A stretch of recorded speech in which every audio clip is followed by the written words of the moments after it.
অনেক ছোট থেকেই বাইরে ছিলাম। তো বাইরে থাকার কারণ ছিল আমার বাবার ডেথ। আনফরচুনেটলি আমার খুব কম বয়সী হয়ে যায় আমার বাবার ডেথ আমি ছোট থাকতে। তো তখন আমার চাচাতো ভাই অলরেডি সে একটা হোস্টেলে পড়ে ইন্ডিয়াতে। তো সেই হোস্টেলে আমাকে আমার চাচা অ্যাডমিট করে। আচ্ছা। তো অ্যাডমিশনের আগে আমার চাচাতো ভাই আমাকে বিভিন্ন ব্যাপারে ভয় দেখাতো যে তুই হোস্টেলে যাবি, তো ওই হোস্টেলে ভূত আছে, এটা আছে, ওটা আছে, তো অনেক কিছু বলতো।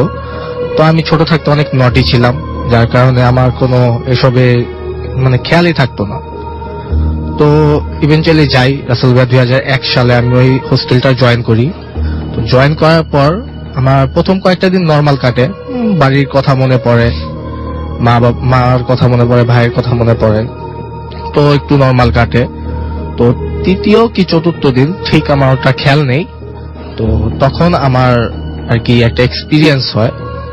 এক্সপিরিয়েন্সটা হওয়ার কারণ হলো, যেটা আগে থেকে বলে রাখি, আমার রাত্রেবেলা টয়লেটের একটু প্রবলেম হতো। ছোট ছিলাম তখন, প্রায় 7 থেকে 8 বছর বয়স ছিল আমার। তো তখন আমার মা আমাকে রাত্রেবেলায় ঘুম থেকে উঠে টয়লেটে নিয়ে যেত। তো তখন তিনি না থাকার কারণে ওখানে, তো আমার একটু প্রবলেম হতো রাত্রে। তো একদিন রাত্রে আমার হঠাৎ করে ঘুমটা ভাঙে, আর আমি উঠে বাথরুমের দিকে যাব চিন্তা করলাম। তো আমি যাওয়ার আগে আমাদের রুমের ভিতরে যে আমাদের কেয়ারটেকার গুলো ছিল, আন্টি 5-6 জন, তো ওনারা সবাই ঘুমাইছিল। ওনাদেরকে আমি গিয়ে ডাকাডাকি করি, তো ওনারা কেউ উঠে না। আমার ক্লাসমেট বা রুমমেট যাকে বলেন, তো ওনাদেরকে আমি পাশাপাশি ডাকাডাকি করছি একটু উঠতে, তো ওনারা কেউ উঠেন, সবাই বিভোর ঘুমেছিল। তারপর আমি না পেরে একাই চলে যাই বাথরুমে। তো আমাদের বাথরুমটা ছিল আপনার এক সিরিয়ালে আসলে 15টা টয়লেট ছিল, এই পাশে 15টা, এই পাশে 15টা, টোটাল 30টা। তো 30টা টয়লেট থাকার কারণে দেখা গেছে একবারে মাঝখানে যে ওয়াকওয়েটা ছিল, ওটা বরাবর একটা জানলা ছিল, কোনো শাটার বা কিছু ছিল না জানলাটাতে, জাস্ট নেট ছিল স্টিলের। তো আমি কিভাবে জানো প্রথম বাথরুমে নিয়ে গেলে একবারে শেষের বাথরুমে চলে যাই হাঁটতে হাঁটতে। তো যাই হোক, ওখানে দাঁড়িয়ে আমি টয়লেটে আছি।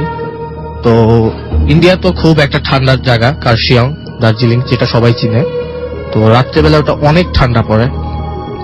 তো হঠাৎ করে একটি ঠান্ডা বাতাস আমার শরীরে লাগে। তো ঠান্ডা বাতাসটা লাগার কারণে আমি হঠাৎ করে পিছনে তাকাই দেখতে, তো দেখি যে স্বাভাবিক, অস্বাভাবিক কিছু না, কুয়াশা আসছে জানলা দিয়ে। তো আমাদের জানলা থেকে একটা বট গাছ একবার স্ট্রেটলি দেখা যেত। তো ওদিনটা বেশি একটা কুয়াশা ছিল না, হালকা পাতলা, তো বট গাছটা কাছাকাছি ছিল, দেখা যেত, সেটা আমাদের মাঠের সাথে ছিল। তো ওই বট গাছটার দিকে আমি খেয়াল করতে করতে এক সাইডে দেখি একটা সাদা কি জানি ঝুলে, মানে ওই বট গাছে আছে, কি অবস্থায় আছে তখন খেয়াল করিনি। তো ওটা দেখার পর আমি কৌতূহল জাগলো আমার যে ওটা জিনিসটা কি। তো সাথে সাথে ভয়ও পাইছি। তারপর আমি চেক আউট করার জন্য আবার একটু দেখলাম, দেখি একটা মেয়ে সাদা পোশাক পরে, চেহারাটা দেখা যাচ্ছে না, সে নিচের দিকে তাকিয়ে রয়েছে, কিন্তু দড়ি দিয়ে ঝুলতেছে বট গাছটার সাথে। তো এটা দেখে তো ভাইয়া আমার পুরা মানে ভয়ে শরীর কাঁপতেছে। কিছুক্ষণ পর যখন আবার তাকাইছি, 2-1 সেকেন্ড পর, দেখলাম যে মেয়েটা আমার দিকে তাকায় রয়েছে, জাস্ট নর্মালি তাকায় রয়েছে, কিন্তু হাসতেছে, মানে মুখটা একটু হাসি হাসি। হ্যাঁ, মুখটা একটু হাসি হাসি, কিন্তু কোনো আওয়াজ নেই। রাইট। তো এটা দেখে তো ভাই আর সহ্য করতে পারলাম না, ওখানে আমার ভয়কে আর আটকায় রাখতে পারলাম না। আমি সাথে সাথে দৌড় দিছি। দৌড় দিয়ে আমার ডরমেটরিতে ঢোকার সময় আমি ডরমেটরির দরজার সাথে ধাক্কা খেয়েছি, কারণ আমি দরজাটা একটুখানি খুলে বেরিয়েছিলাম। তো আমি কোনো মতে ভিতরে ঢুকা আমি খাটে শুয়ে পড়ি কম্বলের নিচে। তো সারাটা রাত্র আমার ভয়ে কাটছে, কখন ঘুমাই গেছি ঠিক বলতে পারবো না। তো সকালবেলায় আমাদের ডরমেটরির টিচার আসছে, আসে সবাইকে ডাকতেছে। তো দেখছে সবাই উঠছে, আমি উঠি নাই। তো আমাকে টাইনা উঠাইছে, দেখে আমার খুব জ্বর। তো জ্বর আমাকে সাথে সাথে সে হোস্টেলে, আমাদের নিজস্ব হসপিটাল ছিল যেটা ফার্স্ট মানে ইমার্জেন্সিতে কাজ করত। তো আমাদের হোস্টেলের আপনার হসপিটাল জাস্ট একটা নার্স ছিল, উনি ডাক্তার, উনি নার্স, উনি নিজে সবকিছু টেক কেয়ার করেন, সবকিছু করতো আমাদের। তো তখন ইয়ারের প্রথম ছিল, মানে ফেব্রুয়ারির দিকে ছিল। তো ইভেন্চুয়ালি কেউ সিক ছিল না, আর নতুন স্টুডেন্ট এখনো সবাই আসে নাই জয়েন করতে। তো আমি ওই পুরা ওয়ার্ডটাতে একা ছিলাম, সিঙ্গেল। তো সারাদিন আমার স্বাভাবিক কাটছে, একটা মানুষ অসুস্থ থাকলে যেভাবে থাকে। তো তো নার্স আমার সারাদিন দেখাশোনা করার পর রাত্রেবেলায় মেডিসিন দিল, খাবার টাবার খেলাম। তো আমাকে যাওয়ার আগে বললো যে তোমার যদি কিছু লাগে আমি পাশের রুমে আছি, আমাকে ডাক দিও। আচ্ছা। তো আমি বললাম ঠিক আছে। তো নার্সের রুমটা একবারে আমাদের বরাবর ছিল, যে সাইডে বেড গুলো সিরিয়ালে এটা বরাবর, আর উনার রুমের পাশে ছিল উনার ডেস্ক, যেখানে আচ্ছা। উনি সবসময় বসতো। তো ডেস্কটা ওপেন এরিয়াতে ছিল। তো রাত্রে আমি ঘুমায় পড়ছি খাওয়া দাওয়া করে। হুম হুম স্বাভাবিকভাবে আবার ওই দিনকে আমার মানে রাত্রে ঘুমটা ভেঙে গেছে। হুম হুম। এবার ঘুমটা ভেঙে গেছে, অস্বস্তি ফিল হচ্ছে, বাড়ির কথা মনে পড়তেছে, আবার উপর দিয়ে আমি অসুস্থ। তো মাকে ছাড়া অনেক কষ্ট হচ্ছে থাকতে, কখনো থাকি নাই বাসার বাইরে, ফার্স্ট থাকতেছি। তো তখন অনেক ছোট আমি, তাই আমি একটু মনটাকে ফ্রেশ করার জন্য জানলার দিকে গেলাম। তো জানলাটা আপনার কাঁচের জানলা ছিল, যে কার্টেন ছিল, তো কার্টেনটা সরাই আমি দাঁড়ায় আছি। তো রাত্রে অনেক কুয়াশা আছে ভাইয়া, বাইরে কিচ্ছু দেখা যাচ্ছে না, সম্পূর্ণ ডার্ক, এক ফোঁটা আলো ছিল না বাইরে। তো একটা মানুষ আপনার দৌড়ে গেলে যেরকম একটা মানে শ্যাডো দেখা যায়, হুম হুম। ঠিক সেম শ্যাডোটা আমি দেখছি।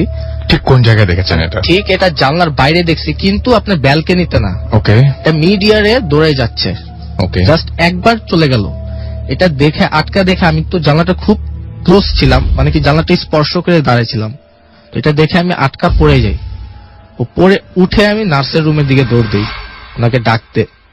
তো দৌড় দিতে গিয়ে আমি দেখি যে ওই ডেস্কটার সাথে, নার্সের ডেস্কটার সাথে ওই মেয়েটা দাঁড়িয়ে আছে আমার দিকে তাকিয়ে। আচ্ছা। এটা দেখে তো ভাইয়া পুরা মানে ভয়ে কি বলবো, আমি নার্সকে দরজা ধাক্কাচ্ছি, কিন্তু আমি চিল্লাচ্ছি ওর সাথে, কিন্তু আমার গলা দিয়ে আওয়াজ বের হচ্ছে না। তো 5-6 বার ধাক্কা দেওয়ার পরে নার্স রুমটা খুলে আমাকে বলে কি হয়েছে। তা আমি ওনাকে জাস্ট ওই দিকে দেখাচ্ছি, তার ডেস্কের দিকে, কিন্তু আমি কিছু বলতে পারতাছি না। তো 2-3 বার ইশারা করার পর উনি তাকাইছে ডেস্কের দিকে। তো উনি তাকায় দেখে ওখানে কিছু নাই, আমিও দেখলাম কিছু নাই। একটু আগে কিন্তু ওখানে একটা মেয়ে খাড়া ছিল, ওই সেম মেয়েটা ভাইয়া যেটা আমি গাছে দেখেছিলাম ঝুলতেছে। তো এটা দেখে আমি ফেন্ট হয়ে গেছি এখানে। পরের দিন সকালবেলা যখন সেন্স ফিরছে আমার, তো প্রিন্সিপাল স্যার আসছে। প্রিন্সিপাল স্যার এসে জিজ্ঞেস করতেছে যে কি ব্যাপার, তোমার কি হয়েছে। তো আরেকটা কথা বলে রাখি যে প্রথম দিন আমার যে ঘটনাটা ঘটছে আমার সাথে, ওটা কিন্তু আমি কেউকে শেয়ার করিনি ভয়ের কারণে। তো ওই দিনকে আমি বাধ্য হয়ে স্যারকে বলছি যে স্যার আমার গতদিন এই সমস্যাটা হয়েছিল, এখানে এই সমস্যা হ্যাঁ, এই হয়েছিল। সমস্যাটা হয়েছিল, আমার ডরমিটরি থেকে বাথরুমে গিয়েছিলাম, আমি এই সমস্যাটা হয়েছিল। তো আমি তো ভয় আপনাদেরকে কিছু বলিনি, বলি নাই। হ্যাঁ হ্যাঁ। যার কারণে আমার জ্বর আসছে। হুম হুম। তো ওই আজকেও আমার এই ঘটনাটা ঘটছে কালকে রাত্রে, এই কারণে আমি অজ্ঞান হয়ে গেছি এটা দেখা। তো স্যার বলল যে তুমি নতুন স্টুডেন্ট, নতুন নতুন এসেছো, বাবা মা ছাড়া থাকতেছো, হোম সিকনেস যেটাকে আমরা বলি, হোম সিক হোস্টেল লাইফের, হুম। তো ওটা হয়তো বা তোমার হয়েছে। তো এটা নাথিং আনইউজুয়াল, এটা জাস্ট ন্যাচারাল। তো উনি এটা বলে আমাকে এটা কাটাই দিল। তো আমি আর ওনার সাথে কিছু বলিনি। তো আমার যে ভাইটা ছিল, চাচাতো ভাই, ওনার একটা খুব ক্লোজ ফ্রেন্ড ছিল। তো ওই ফ্রেন্ডটার সাথে আমাকে উনি ইন্ট্রোডিউস করে দিয়েছিল ফার্স্টে যখন আমি গেছি হোস্টেলে, যাতে কোনো কিছু প্রয়োজন পড়লে তার সাথে করতে পারি। আমার ভাইয়ার ফ্রেন্ডটা ওই হোস্টেল আমার ভাইয়ার আগে জয়েন করছে। তো ইভেনচুয়ালি সে অনেক কিছু জানে ওই হোস্টেলের ব্যাপারে। তো ওনাকে আমি জিজ্ঞেস করার আগে ও কয়েকজনকে জিজ্ঞেস করেছি, সিনিয়র স্টুডেন্টদেরকে, যে কিছু আছে নাকি, আপনারা কিছু দেখছেন নাকি। তো ওনারা আমাকে কিছু বলে না এগুলো। আচ্ছা। তো শেষমেশ আমি ভাইয়ার কাছে যাই যে ভাইয়া এমন এমন, আমি তো 2 দিন দেখছি এগুলো। পরে উনি আমাকে বলতেছে যে দেখ, এগুলো তো আসলে তোদেরকে বলা ঠিক না, কিন্তু আমাদের হোস্টেলে একটা ইনসিডেন্ট হয়েছিল 1993-তে। একটা মেয়ে আমাদের সায়েন্স ল্যাবে সুসাইড করছে। আচ্ছা। সুসাইড করছে, তো ওর লাশটা আর কি পরে বাবা মার কাছে হ্যান্ড ওভার করে দেওয়া হয়েছে পুলিশের কাস্টডি থেকে। তো এগুলো ক্লিয়ার হওয়ার পরেও আমাদের হোস্টেলে বিভিন্ন জায়গায় ওই মেয়েটার মানে আত্মাটাকে দেখা যায়, মানে মেয়েটাকেই দেখা যায় বিভিন্ন যে সিস্টেমে আর কি, এক এক সময় এক এক জায়গায় দেখা যায়, জাস্ট নাইট টাইমে, ডে টাইমে দেখা যায় না। আর ওই মেয়েটাকে মেনলি ওই বট গাছটার সাথে দেখা যায়, কারণ হলো ওই মেয়েটা ওই বট গাছটাকে খুব পছন্দ করতো। আচ্ছা। আমরা যখন সবাই খেলতাম, তো ও ওই বট গাছটার নিচে বসে পড়তো, তো সবার সাথে ওইদিকে বসে আড্ডা দিত, ওখানে একটু বেশি টাইম পাস করতো। যার কারণে ওখানে ওকে দেখা যায় বেশিরভাগ। তো এগুলো শোনার পর তো ভাই আমার খুব ভয় করছে। আমি রাত্রেবেলা কয়েকদিন উঠলেও আর জানলার পাশে যেতাম না। তো আমি ওখানে প্রায় ধরেন 5 বছর থাকছি। এর ভিতর অনেকবার এগুলো দেখছি, আবার আমার সাথে আরো কয়েকজন দেখছে।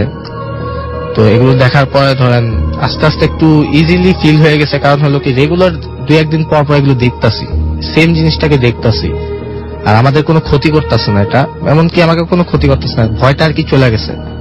তো এটা স্বাভাবিক, সবাই দেখে, যেহেতু আমিও দেখতাছি, এটা আনইউজুয়াল কিছু না, এটা ইগনোর করতাম। তো আমি হোস্টেল থেকে 2005-এ চলে আসা পড়ি। তো 2006 নয়তো 7-এর দিকে, ঠিক এক্স্যাক্টলি বলতে পারবো না, আমার ফ্রেন্ড আর কি বলছিল আমাকে ফোন দিয়া যে ওই বট গাছটার কথা মনে আছে? আমাকে হ্যাঁ, বট গাছটা না ভাঙা পড়ে গেছে। তো জিজ্ঞেস করলাম যে কিভাবে পড়ছে, তো বললো যে আমাদের এখানে তো ল্যান্ডস্লাইড হয় ইউজুয়ালি, তো বৃষ্টি পড়ছিল এক রাত্রে অনেক, তো মাটি নরম হয়ে বট গাছটা পড়ে গেছে নিচের এক বাসার উপরে, তো বট গাছটা কাটা ফেলছে। তো পরে আমি জিজ্ঞেস করলাম যে বট গাছটা কাটছে ওই মেয়েটাকে কি আর দেখা যায়, যে আমরা সবাই দেখতাম? ও কিন্তু ওটা দেখছিল, আমার সাথে শেয়ার করছে এটা। তো বললো যে না, এখন তো দেখি নাই, তো পরে অন্যদের কথা আমি বলতে পারি না। ওকে, তো রাসেল ভাইয়া, হোস্টেলের নামটা আমি বললাম না, আপনি জায়গার নাম বলেন। হ্যাঁ, আপনি জায়গার নামটা হলো বলেন। দার্জিলিং, হ্যাঁ, ইন্ডিয়াতে এটা লোকেটেড, ওয়েস্ট বেঙ্গলে। এবং দার্জিলিং থেকে যখন কেউ শিলিগুড়ির দিকে যখন বাই রোডে আসে বা যাওয়ার সময় এই জায়গাটা পড়ে, এই জায়গাটা পড়ে। এই জায়গাটার মেন দুটা ল্যান্ডমার্ক হলো আপনার, একটা হলো নেতাজি সুভাষচন্দ্র বোসের বাড়ি ওইদিকে গীতা পাহাড়ে, একটা হলো rock garden. Right right rock গার্ডেনটা হলো অনেক একটা মানে হন্টেড জায়গা, যেটা আমরা শুনছি কিন্তু আমরা কাহিনী কিছু দেখি নাই। রাইট, ওখানে সুসাইড হয়েছে অনেক, অনেক সাইন্স দেখা যায়। এই দুটা একটা ল্যান্ডমার্ক জায়গা। ওই হোস্টেলটা খুব কাছে এটার থেকে, অনেকে যারা মানে শুনতেছে তারা হয়তো চিনতে পারবে এটা কোথায়। ইন্ডিয়াতে অনেকে শুনছেন। এবং আর নামটা বললাম না কারণ হলো আমার ফেসবুকে এখনো আমার হোস্টেলের মেয়েটা দেখতে কেমন ছিল? এটা দেখতে ছিল বয়স কেমন ছিল? আমরা স্বাভাবিক যেমন দেখি, চুল স্ট্রেট করলে চুলগুলো একবারে মানে এন্ড গুলো কিন্তু মিলে না, এবড়ো খেবড়ো থাকে, আপ এন্ড ডাউন, স্ট্রেট চুল সামনের দিকে দেওয়া। আর আপনার চেহারাটা একটু ফর্সা টাইপের, জাস্ট আপনার একটু চাকমা কি চাইনিজ টাইপের মেয়ে ওরকম। তো মেয়েটার ছবি আমি দেখছিলাম, কারণ হলো মেয়েটা আমাদের হোস্টেলের আপনার গার্লস ক্যাপ্টেন ছিল। আচ্ছা, আপনি যখন দেখেছেন তখন মেয়েটার বয়স আনুমানিক কত হবে যখন আপনি মেয়েটার দেখেছেন? বয়স প্রায় তখন 16 কি 18 হবে। থ্যাংক ইউ ভেরি মাচ আপনার ঘটনার জন্য, আপনাকে অনেক অনেক ধন্যবাদ। ঘটনাটা ঘটে 2008-এ, আজ থেকে 8 বছর আগে। সো আগে থাকতে বলে রাখা ভালো, আমার তিন মামা থেকে সবচেয়ে ছোট মামা যে সাইদ, তার সাথে আমার খুব ভালো সম্পর্ক। সে কোথাও গেলে আমি তার সাথে সবসময় যেতাম। সেরকমই একদিন তার এক ফ্রেন্ড, আমার ছোট মামা সাইদের ফ্রেন্ড, মাদারীপুর থাকে, তার এক বিয়ে, মামার ফ্রেন্ডের বিয়ে। সো আমাদেরকে ইনভাইট করে আমরা যাওয়ার জন্য সিদ্ধান্ত নিলাম। সো আমরা রওনা দিই 9 তারিখে, বিয়ের 2 দিন আগে, 9 ডিসেম্বর। সো আমরা যে কথা সেই কাজ, গেলাম ভালো মতোই মাদারীপুর। যেখানে গ্রামটা পড়ছে, বাড়িটা পড়ছে, আশেপাশে কোনো বাড়ি ঘর নেই, বাড়ির আশেপাশে। আচ্ছা, আশেপাশে যা আছে ক্ষেত জঙ্গল এরকম, শুধু বাসাটা মাঝখানে পড়েছে। সো 2 দিন ভালোই কাটলো। বিয়েটা ছিল, ঘটনা ঘটে 12 তারিখে ডিসেম্বরে। সো যেদিন 12 ডিসেম্বর, ওদিন সবাই খাওয়া দাওয়া করলো, রাত ঠিক 11টা বাজে। সো খাওয়া দাওয়া করার পরে আগে থাকতে বলে রাখা ভালো, ভাইয়া আমার স্মোক করার স্বভাব আছে, হ্যাবিট আছে। সো আমি স্মোক করার জন্য একটা নীরব প্লেস খুঁজতেছিলাম।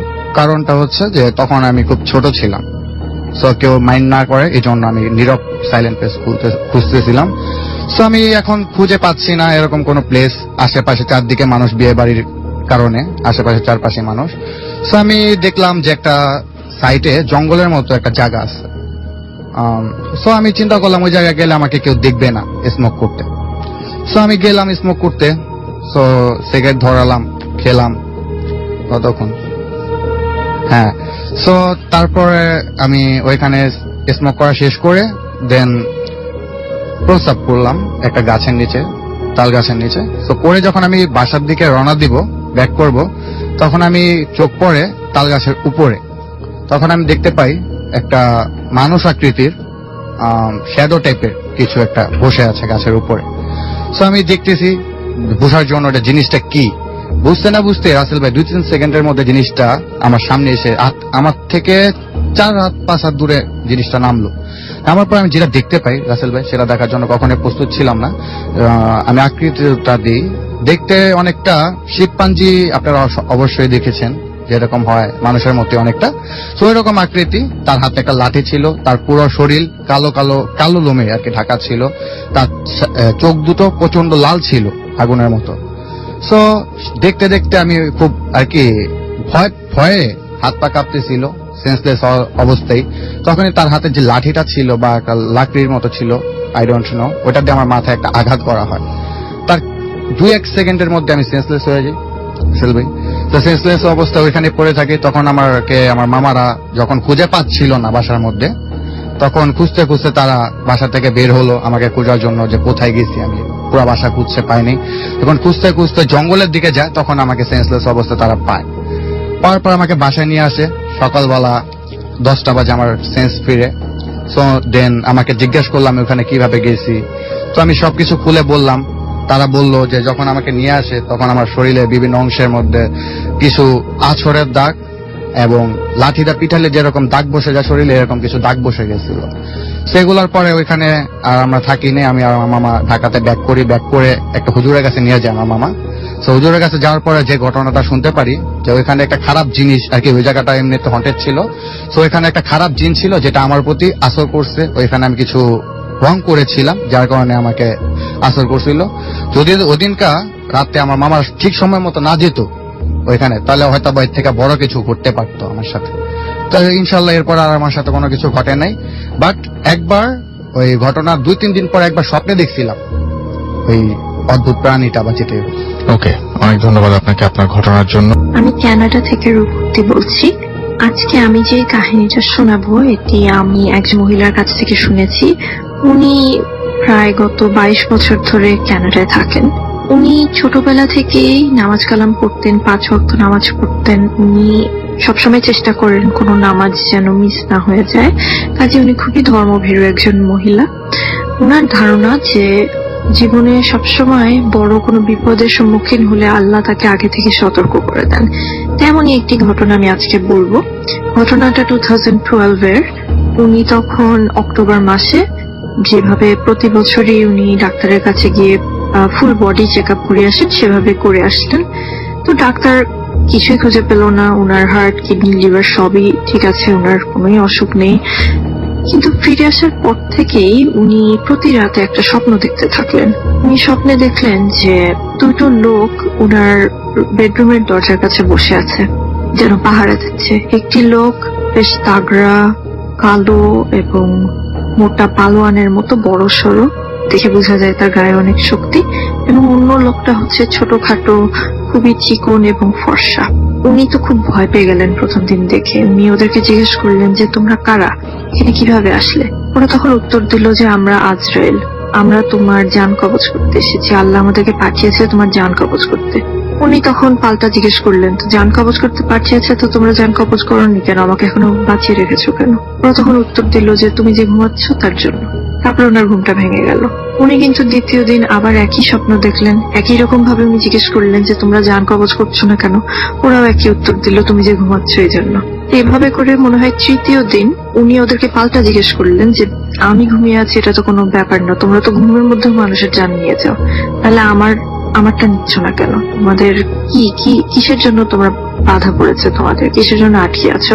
ওরা তখন বললো যে তুমি যেহেতু সবসময় 5 ওয়াক্ত নামাজ কালাম পড়ো, ধর্ম মেনে চলো, এই জন্য আল্লাহ তোমাকে একটা সুযোগ দিয়েছে। তুমি আমাদের দুজনের মধ্যে একজনকে চুজ করতে পারো, যার কাছে তুমি মরতে চাও সেই তোমাকে মারবে। তো উনি চিন্তা করে দেখলেন যে যে জিনিসটা বড় সড়ো মানে পালোয়ানের মতো, সেটা বোধহয় বেশি কষ্ট দিয়ে মারবে। আর অন্যজন তো ছোটখাটো, চিকন, ফর্সা দেখতে যেটা, উনি তাকেই চুজ করলেন। উনি বললেন যে আমি তোমার কাছেই মরবো, কারণ মনে মনে ভাবলেন যে ও হয়তো ওকে কম কষ্ট দেবে, যেহেতু ওকে দেখে মনে হচ্ছে ওর গায়ে বেশি শক্তি নেই। যাই হোক, তারপর ওনার ঘুমটা ভেঙে গেল। ঘুম ভেঙে যাওয়ার পর ওনার হঠাৎ মনে হলো যে আমি তো আমার পুরো বডির চেক আপ করেছি, সবসময় করি, কিন্তু ম্যামোগ্রামটা কখনো করা হয় না। এটা মনে করে উনি ম্যামোগ্রাম করতে গেলেন এবং ওনার স্টেজ 2 ব্রেস্ট ক্যান্সার ধরা পড়লো। তারপর চিকিৎসার পর উনি এখন আল্লাহর রহমতে সুস্থ আছেন। কিন্তু যখন উনি গেলেন ম্যামোগ্রাম করতে এবং যখন ক্যান্সারটা ধরা পড়লো, ডাক্তার থেকে শুরু করে নার্স সবাই যখন ওনাকে জিজ্ঞেস করে যে তুমি কিভাবে বুঝলে এটা হলো, কারণ ব্রেস্ট ক্যান্সারে কিন্তু কোনো ব্যথা হয় না, কোনো ব্যথা অনুভব করে না, কিছুই অনুভব করে না, কাজে তুমি কিভাবে এটা বুঝতে পারলে, তোমার কিভাবে মনে হলো যে ম্যামোগ্রাম করা দরকার মানে হঠাৎ করে? তখন উনি কিন্তু ওদেরকে এই স্বপ্নের কথাই বলেছেন এবং সবাই খুবই অবাক হয়েছে। এখানকার ডাক্তার নার্স ওরা সবাই ওদের ধারণা যে ওনার বোধহয় কোনো অলৌকিক ক্ষমতা আছে। এই ছিল আমার ঘটনা। এই ঘটনাটা হলো রাসেল ভাই আমার নিজের বাড়ির। তো এই ঘটনার কিছু অংশ আমার দাদু আর আমার আম্মু থেকে শোনা, আর কিছু আমি নিজে এক্সপিরিয়েন্স করছি। তো ঘটনাটা হলো এমন, আমরা যখন হইও নেই, তো আমার বাবার খুব শখ ছিল গাছপালা লাগানোর। কারণ হলো আমাদের বাড়িটা খুব বিশাল, প্রায় 80% জায়গার উপরে বাড়িটা। তো বাড়িটা 2 ভাগে বিভক্ত করা। একটা অংশে আমরা থাকি, যে অংশটা মেন রোডের সাথে, আর পিছনে যে অংশটা, সেই অংশটা হলো অনেক বড়। একটা পুকুর আছে, একটা ক্ষেত ছিল যেটাতে আমার দাদা আর আমার বাবা প্রায়শই ওটাতে কাজ করতো। আর চারোপাশ দিয়ে গাছ ছিল, নারিকেল গাছ ছিল, ডাব গাছ ছিল, দুটার মাঝখানে দেখা গেছে আপনার সুপারি গাছ ছিল, আবার একটা গাছের পর হয়তো আম গাছ ছিল। এইভাবে ডিভাইড করে গাছগুলো লাগানো হয়েছিল। তো গাছগুলো যখন এক পর্যায়ে অনেক বড় হয়ে গেছে, তো গাছগুলো সুটেবল দেখা যায়, সুন্দর, কিন্তু এই গাছগুলোতে কিছু ছিল, সেটা আমার দাদু বলতো, আমার মা বলতো। ওনারা সবাই দেখেছেন তার মানে? ওনারা কিছু ফিল করেছেন, এমনকি আমার মা দেখেছেন। তো যে পুকুরটা ছিল, সেই পুকুরটাতে আমাদের বাড়ি মানে যখন পুরান ছিল তখন তো ভাই জানেনি সবার বাড়িতে কম বেশি চাপকল থাকে। তো আমাদের বাসায় চাপকল ছিল, তো হয়তো ওইটা থেকে পানি উঠাতে হতো, আর নয়তো পুকুনির থেকে নিতে হতো। তো খাবারের পানি চাপকল, গোসলের পানি চাপকল থেকে ম্যানেজ হতো, আর থালা বাসন ধুতে অনেক সময় দেখা গেছে পুকুরের পানি ইউজ করা হতো।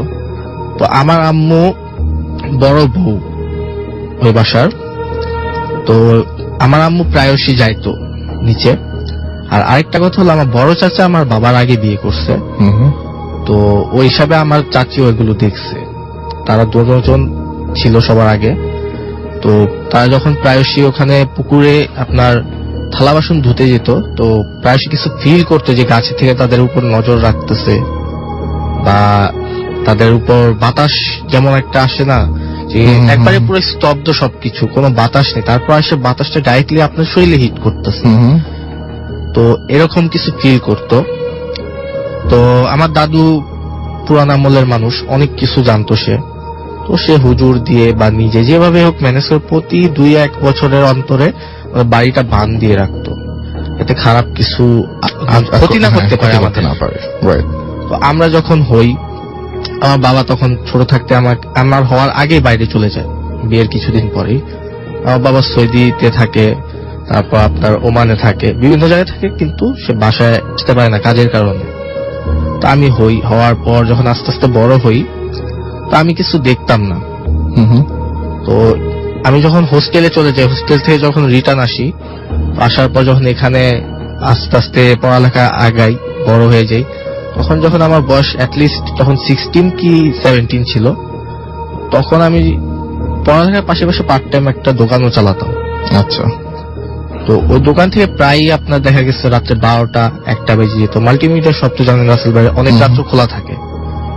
তো আসার পরে দেখা গেছে আমার একটা অভ্যাস ছিল যে আমার বাড়িটা ভাড়াটিয়া বাড়ি ছিল পিছনে। তো ভাড়াটিয়া বাড়িতে একটা ছিল, আপনার পানির কল ছিল, ফ্লোরটা পাকা করা ছিল, আর পানির কলটা ওয়াশার লাইন ছিল, যেটা 12টা-10টার পরে পানি আসতো সব সময়। আর আমাদের বাড়ির যে পিছনের অংশটা, ওই অংশটা সম্পূর্ণ আমার বড় চাচার। তো উনি ডিসিশন নিছে যে ওই ক্ষেত আর আপনার পুকুরটা ফালায় না রেখে একটা কাজে লাগাক। তো উনি ওটা বালুর দিয়ে ভরে ফেলছে, ড্রেজারের লাইন দিয়ে।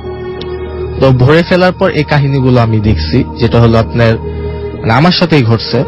আমি রাত্রে বেলায় যখনই আসতাম, এসে সবার আগে একবারে ডাইরেক্ট নিচে যেতাম ওই পানির কলের ওইখানে।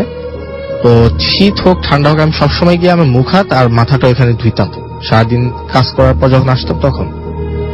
তো একদিন হঠাৎ করে যে আপনার ওইদিকে আবার একটা জিনিস কি, যে ডাব গাছগুলো ছিল ওখান থেকে প্রায় ডাবের ছোট ছোট অংশগুলো পড়তো। ওগুলো আমি মাথায় নিতাম না, যে এগুলো স্বাভাবিক, বাতাস আসলে পড়তেই পারে, শুকনাগুলো বা কাঁচাগুলো পড়তেও পারে। তো একদিন রাত্রেবেলা আমি যখন মুখ হাত ধুচ্ছি, তো আমি শুনতেছি যে মাঠে ছোট ছোট বাচ্চারা খেলতে আছে। ছোট ছোট বাচ্চারা খেলে যেমন খিটমিট আওয়াজ হয় না ভাইয়া, এরকম ঠিক। তো বাসার তখন আমাদের বাউন্ডারি ছিল না ওই সাইডের, পিছনের দিক দিয়া, তো হয়তো আসতেও পারে। তা আমি কি করলাম, আপনার একটুখানি টিনের উপরে উঠে তাকাইলাম যে দেখা যায় নাকি। আমি অন্ধকারে কিছু দেখলাম না। তারপর আমি একটা ধমক দিলাম যে এত রাত্রে এখানে কি কর, সবাই বাসায় যায়। তো ওরা চুপ হয়ে গেল। চুপ হওয়ার 3 থেকে 4 সেকেন্ড পর ভাইয়া, মানে এক মোট বালু নিয়ে যদি কেউ টিনের উপর ঢিল্লা মারে, যে আওয়াজটা হয় পড়ার সময়, ঠিক ওরকম একটা আওয়াজ হলো, যে টিনের উপরে ঢিল্লা মারছে বালু দিয়ে। তো আমার মেজাজ খারাপ হয়ে গেল যে পোলাপান, আমি এত রাত্রে বললাম বাসায় যেতে, আবার আমাকে ঢিল্লা মারলো। আমি চলে গেলাম ব্যাক করে ঘরে গিয়ে আমার মোবাইল রাখলাম, সবকিছু রাখার পর টর্চ লাইট নিলাম। আর আমি একটা কুকুর পালতাম, তো কুকুরটাকে ডাক দিলাম, তো কুকুরটা আসলো। কুকুরটাকে নিয়ে আমি নিচে গেলাম, পিছন দিয়ে ঘুরে বালুর মাঠে, যে দেখতে কে আছে। মানে মেন ইন্টারেস্টিং কথা হলো ভাই, ওরা যেখানে আওয়াজ করতেছিল, আমি এতক্ষণে ঘুরে আসতে আসতে, পোলাপান যদি হয় দৌড়ায় পুরো মাঠটা পার হওয়ার কথা না, কারণ মাঠটা বিশাল বড়, এটা মানুষেরও পার হইতে অনেক সময় লাগবে। আচ্ছা, তো পোলাপান যেতে পারবে না, একজনকে হলো আমি দেখতে পারতাম। আমি মাঠে কেউকে দেখি নাই, ও ফুল এমটি। আমার কুকুরটা একটা দিকে মানে টার্গেট করে সে বার্ক করতেছিল নন স্টপ, কোনো থামাথামি না, একদিকে তাকে চেঁচামেচি করতেছিল। আমি তো কিছু দেখতেছি না, আমি লাইট ওই দিকে মারতেছি, বিভিন্ন জায়গায় মারতেছি, তো আমি কিছু দেখতেছি না।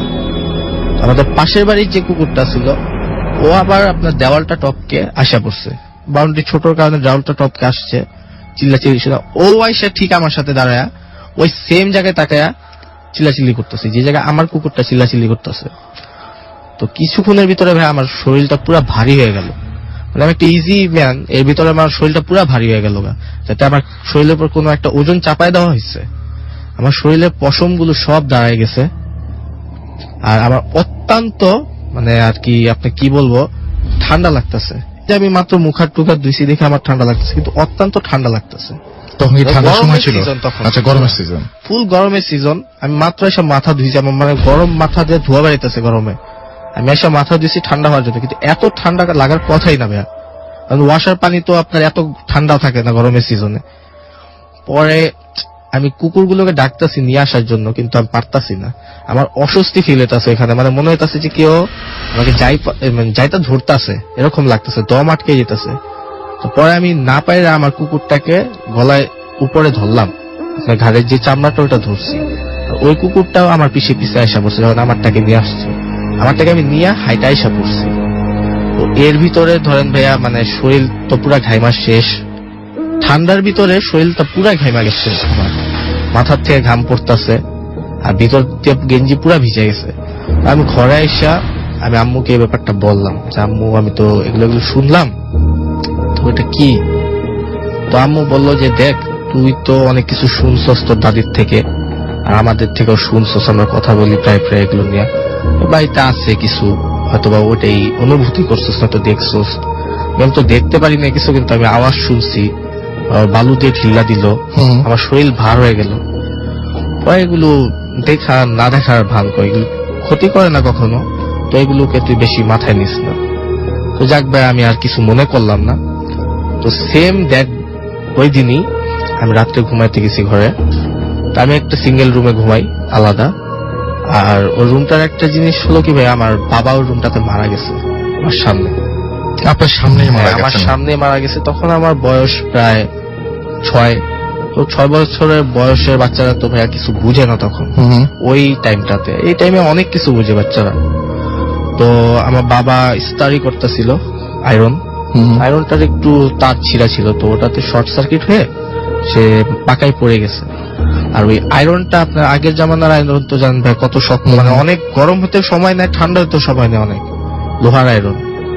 ওই আয়রনটা ডাইরেক্ট তার হাতের উপর গিয়ে পড়ছে, ডান হাতে ছিল, ডান হাতটা বাম হাতের দিকে গিয়ে পড়ছে, একবারে বুকের উপরে। তো আমার তখন এতটুকু বুঝ নাই যে আমি এটা মানে সুইচ অফ করলে বন্ধ হয়ে যাবে। তো যাক ভাইয়া, ওটা আব্বুর পুরো বুক সিনাটাকে পুরা ফেলছে, তার হাতটাও পুরো জ্বলে গেছে, হসপিটালে নিতে সে মারা গেছে। তো আমার ওই রুমটাতে মানে কেমন একটা যেন মায়া রয়ে গেছে যে আমার বাবাটা এই রুমে থাকতো, আমরা সবাই এই রুমে থাকতাম। কিন্তু তখন দুইটা রুম, একটা টিন সেটার আর একটা পাকা রুম। তো আমি ওই রুমটাতে ঘুমাইতাম, কখনো আমার কোনো প্রবলেম হতো না ওই রুমে, যে আনইজি ফিল হতো বা কিছু, এমন কিছু না। আমি সারাদিন রুমের বাইরে থাকতাম, রাত্র হলে এসে খালি ঘরে থাকতাম, এই ছাড়া আর কিছু না। তো ওই দিনকার ঘুমাইছি ভাইয়া, মানে আমি খারাপ বলবো নাকি ভালো বলবো বলতে পারি না, আমার কাছে একটু ভালোও লাগছে একটু খারাপও লাগছে। আমি রাত্রে স্বপ্নে দেখছি যে আমার বাবা আমার সাথে কথা বলতেছে, আচ্ছা, মানে আমাকে জিজ্ঞেস করতেছে কেমন আছোস, কেমনে দিনকাল যাচ্ছে। মানে এটা it's like a movie, just real life movie, যে আমি একটা মুভি দেখতেছি, আমি আমার বাবার সাথে কথা বলতেছি, আর আমাকে জিজ্ঞেস করতেছি সে মানে আমি কেমন আছি। আর আমি এটা দেখা খুব আনন্দ, তো মানে আমার বাবাকে এত বছর পর দেখতেছি, এটা মানে একটা আমার কাছে গুড ফিলিং। বাবাকে তো আমি বেশি পাই নেবে, কারণ আমার বাবা সারা জীবন বাইরে থাকছে, সে আমি হওয়ার আপনার 5 বছরের মাথায় আসছে, 5 কি 4 বছরের মাথায় আসছে। আমি তাকে জাস্ট 2 ইয়ার্স এর জন্য পাইছি, লেস। আমার ছোট ভাই তাকে মনে হয় 1 বছর কোলে থাকা অবস্থায় সে মারা গেছে। আমার মাও তাকে ওনাকে বেশি পায় নাই। সো আমরা সবাই ওনাকে খুব মিস করি। তো ওই কারণে আমার কাছে খুব ভালো লাগছে যে আমি বাবাকে দেখতেছি। এতটুকু আমার মনে হচ্ছে যে আমি যে স্বপ্নে দেখতেছি, আমার জাস্ট ভালো লাগতেছে। তো ওটা দেখার পর হঠাৎ করে মানে সে চলে গেল, মানে আমার পুরা, যেমন আপনার টিভি দেখতেছেন কারেন্ট চলে গেল, সব অফ হয়ে গেল, এরকম সব ডার্ক হয়ে গেল। আর রুমের ভিতরে ভাইয়া মানে তখনই আমি হঠাৎ করে দেখলাম যে আমার পুরো রুমটা ভর্তি। আমরা যখন কার্টুন দেখি, কার্টুনে ভূত থাকে না ভাইয়া, জাস্ট আপনার কি বলবো, মাথা থাকে, হাত থাকে, শরীর থাকে, কিন্তু পা থাকে না, পায়ে যায় ল্যাজের মতন থাকে, স্মোক টাইপের। মানে এসব সব ঘুরতেছে আমার রুমটার ভিতরে, দৌড়াদৌড়ি করতেছে আমাকে ভয় দেখানোর জন্য। আর তাদের চেহারাগুলো ভাই মানে পুরো বিরল আকৃতির। এটা দেখা মানে আমি সাথে সাথে ধরেন আমার ঘুমটা ভেঙে গেল, আর আমি চিৎকার মারা ঘুমের থেকে উঠছি। আর আমার মা খুব মানে সফট স্লিপার, সে সামান্য একটু আওয়াজ পেলে ঘুম ভেঙে যায়। তো সে দৌড়ায় উঠছে ঘুমের থেকে, আর আমি সে দৌড়ায় আসার আগে আগে আমি লাইট অন করে আমি তার ঘরে দৌড় দিছি, তার সাথে ধাক্কা খেয়েছি। পর আম্মু আমাকে বলতেছে যে তোর কি হয়েছে, আমি বলতেছি যে আমি ভয় পাইছি, আমার রুমে কি জানি আছে। আমার ছোট ভাইটা ঘুমাইতেছিল, ও ঘুমের থেকে উঠছে চেঁচামেচি শুনা, তো ও উঠে আমার ঘরে গিয়ে দেখে যে কিছুই নাই। তো আমি আর ভয়ে ওই ঘরে ঘুমাইতে পারিনি। তো আমি আম্মুর সাথে সারা রাত্র ঘুমাইছি। তো পরের দিন আমার দাদু তখনও বেঁচে আছিল। তো আমার দাদুকে আমি পরে বলছি সবকিছু, কিন্তু তাকে আর আমার মাকে আমি কখনো বাবার কথাটা বলি না, অন্য কথাটা বলছি যে আমি এরকম মন খারাপ হবে এসব চিন্তা করে আপনি বলেন। সবাই, আমার দাদু আমার বাবাকে খুব আদর করতো, বড় ছেলে, আমার মাও মিস করতো। আমার ছোট ভাইটা তখন যথেষ্ট বুঝে, আর আমিও তো ভাইয়া তাকে খুব মিস করি। তো আমি তাদেরকে এগুলো বলি না, কারণ হলো হয়তো বা বললে তারা ভালো ফিল করে নাকি খারাপ ফিল করে আপনি জানেন, মিস করে, তার জন্য আমি এগুলো বলি নাই। তো আজকে যদি তারা শুনে এগুলো, তারা অবশ্যই বুঝতে পারবে, আমার মা যদি শোনা থাকে যে আমি এগুলো বলছি, তাকে কখনো বলি নাই। তো আমার দাদুকে জাস্ট বলছি এগুলো দেখছি। তো আমার দাদু অনেক কিছু জানে, যেহেতু পুরান আমলের মানুষ। তো সেই মৌলবি টলবির থেকে পানি পড়া নিয়ে আসছে হুজুরের থেকে, ওটা আমাকে খাওয়াচ্ছে, পরে আমি পার্মানেন্টলি ঠিক হয়ে গেছি। এগুলো আর আমার রুমে হইতো না। আর বর্তমানে এখন আমার রুমে আমি থাকি না, আমার রুমে আমার ছোট ভাই থাকে। আমাদের রুম আর একটা এক্সটেন্ড হয়েছে। তো ও 5 ওয়াক্ত নামাজ পড়ে, আপনার চিল্লাতে যায়, একবারে হাজি টাইপের। ও এগুলো এখন কোনো প্রবলেম হয় না, ঠিক আছে। তো এটাই আমার স্টোরি ছিল। ওকে, আমাদের এখানে একটা পুরাতন ছাত্রাবাস আছে, একটা কলেজ, খুব ফেমাস কলেজটা, কি কারণ নামটা আমি উল্লেখ করলাম না। ছাত্রাবাসে যারা পড়তে আসে তাদের মুখ থেকে শোনা কিছু ঘটনা আর কি। যারাই ছাত্রাবাসে উঠে তারাই অধিকাংশই টাউনের বাইরের, সেই কারণে তারা টাউন এবং সেখানকার জায়গা সম্পর্কে ততটা নলেজ রাখে না যতটা টাউন মেম্বাররা রাখে। সেই কারণে আমার ঘনিষ্ঠ 5টা বন্ধু ওই সেই ছাত্রাবাসে উঠে, যেই ছাত্রাবাসকে ঘিরে বিভিন্ন ধরনের ঘটনা হচ্ছিল। প্রথমে এক বন্ধু একটা রুমে, ছাত্রাবাসের রুম ছিল 3টা, যে রুমটায় বেশি সমস্যা হতো সেই রুমটা একদিন সে রাতের বেলায় ঘুমায় থাকে। সে হঠাৎ করে তার ঘুম ভেঙে যায়। ভাঙার পর সে দেখতে পারে যে তার যেই ফ্যানটা ছিল ঘরের, সে ফ্যানের সাথে একটি লাশ ঝুলছে, একটা মহিলার লাশ। মহিলার মাথায় সিঁদুর, আর মহিলার শাড়িটা যেটা ঝুলছে সেই শাড়ি ঝোলা থেকে আর কি তার শাড়িটা তার নাকে এসে স্পর্শ করছে। সেটা দেখার পর সে অনেক ভয় পেয়ে যায়। ভয় পাওয়ার পর সে মানে অন্য বন্ধুদের ইনফর্ম করার জন্য অন্য রুমে যায়। অন্য রুমে যেয়ে দেখে যে সবাই ঘুমাচ্ছে এবং সে সবাইকে জাগায় এবং জাগিয়ে বলে যে আমি এভাবে এই জিনিসটা দেখছি। এখন তারা যখন যায় সেই রুমে, যে দেখে ফ্যানটা হালকা হালকা নড়ছে, কিন্তু ওখানে কোনো লাশ বা অন্য কোনো চিহ্ন নাই, কিন্তু ঘরটায় প্রচুর গন্ধ, পচা গন্ধ। তারপরের থেকে আসলে মেইন প্রবলেমটা শুরু হয়। তারপরের দিন যখন সে বাথরুমে গোসল করতে যায় তখন দেখে যে সব জায়গায়, বাথরুমে সব জায়গায় ব্লাড, মানে রক্ত আর কি। ইভেন পানিতেও প্রায় রক্ত ছিটা ফোটা লেগে থাকে, পানিটাও লাল হয়ে গেছে এবং সাথে হলো সাবান যেটা ছিল, সাবানটাও রক্ত মাখা। সেটা দেখে সে অনেক ভয় পায় এবং ভয় পাওয়ার পর সে আসলে যেটা করে সেটা হলো তার ফ্রেন্ডদের ইনফর্ম করার পর সবকিছু ক্লিন করে। বিকালে যখন সে আবার ওয়াশ করার